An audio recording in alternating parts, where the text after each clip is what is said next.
Olá pessoal, vamos à nossa terceira aula sobre o Código Florestal Brasileiro. Bem, desde 1934, o Brasil já possuía legislação de proteção às florestas. Nós tivemos um Código Florestal aprovado em 1965 e o mais recente, que é o que nós vamos estudar, aprovado em 2012, agora bem recente, por meio da Lei 12.651. Uma das principais determinações do Código Florestal Brasileiro é em relação à definição de áreas de preservação permanente, que são áreas cobertas ou não por vegetação nativa destinadas à preservação. E elas também têm a função de garantir a disponibilidade de água e também para evitar acidentes em áreas de risco e também para garantir a manutenção da biodiversidade. Então, essas áreas de preservação permanente, as APPs, elas estão localizadas nas margens dos cursos d'água, num raio de 50 metros de nascentes, em rios, onde eu tenho a largura do seu leito menor que 10 metros, a distância da mata ciliar deve ser de 30 metros. Já aqueles rios que tem o leito entre 10 e 50 metros, a mata ciliar é de 50 metros a partir da sua calha. Nos rios de 50 a 200 metros, a mata ciliar é de 100 metros.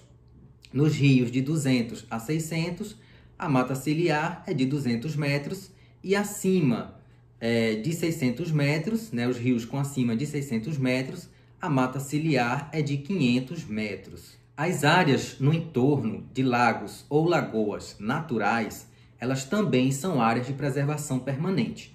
Se essa lagoa ela estiver localizada na zona rural, a área da APP vai ser num raio de 100 metros. Se estiver localizado no perímetro urbano, esse raio vai ser de 30 metros.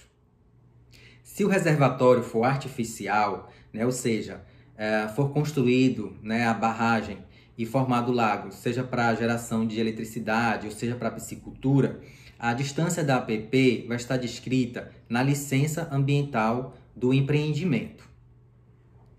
Nas encostas, acima de 45 graus de inclinação, a gente precisa manter vegetação justamente para evitar a erosão do solo nas épocas de chuvas fortes. As restingas também são áreas de preservação permanente. Restinga, pessoal, é aquela vegetação que cresce ali na areia da praia.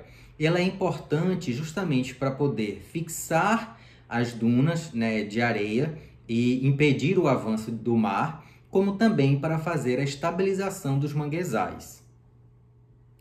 Os manguezais também são áreas de preservação permanente, pela sua função ecológica, de ser um berçário natural para várias espécies que procuram os manguezais para se reproduzir, como peixes, crustáceos, entre outros, e também porque ele combate a erosão do mar.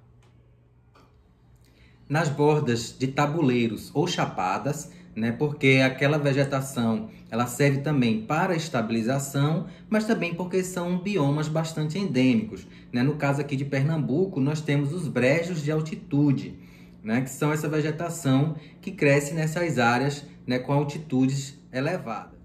E também nos topos de morros com altura superior a 100 metros e inclinação superior a 25 graus. Então, um terço, esse terço superior do morro, ele deve ser uma área de preservação permanente. Ali deve existir vegetação.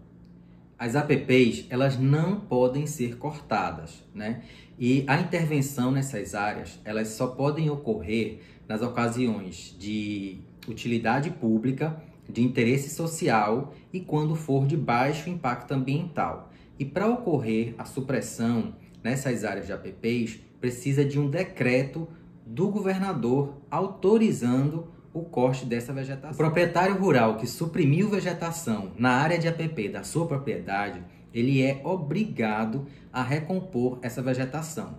Essa metragem ela vai depender do tamanho da propriedade, do seu módulo fiscal. E aí são várias regras que o Código Florestal traz que a gente precisa olhar com mais detalhes.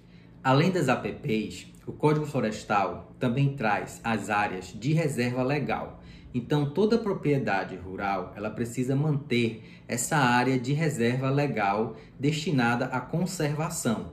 É uma área de floresta nativa, onde o empreendedor também não vai poder cortar, mas vai poder usá-la de forma sustentável. A gente vai ver quais são esses usos.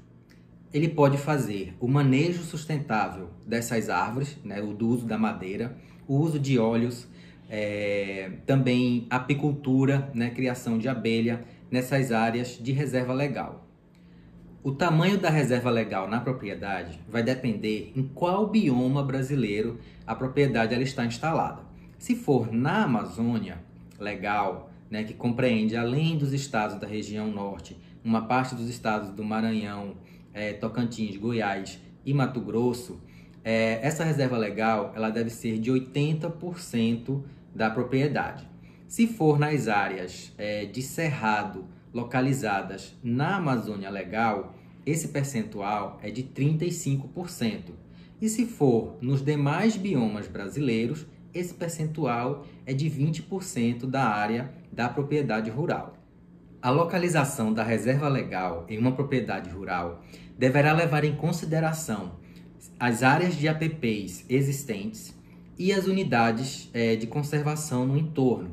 Para quê? Para formar corredores ecológicos, né, que vai facilitar o fluxo de espécies de animais e vegetais entre todos os biomas brasileiros. Para tanto, o proprietário rural precisará fazer o Cadastro Ambiental Rural, o CAR, onde ele vai apresentar as coordenadas geográficas da sua propriedade, juntamente com a delimitação das áreas de APP, se existentes, e também da área da reserva legal. Aquele proprietário que não possuir a floresta, né, na área de reserva legal, ele deve fazer a recomposição, que pode ser na própria propriedade, ou ele pode fazer uma compensação dessa reserva em outra propriedade ou em uma unidade de conservação. Nesta aula, vimos que o Código Florestal Brasileiro determina as áreas de preservação permanente, né, que são as margens de nascentes e rios, as restingas, os manguezais, encostas acima de 45 graus e os topos de morro, e também a área de reserva legal, que é uma área que vai depender da localização da propriedade no bioma brasileiro, sendo na Amazônia 80%, nos cerrados da Amazônia 35% e nos demais biomas 20%.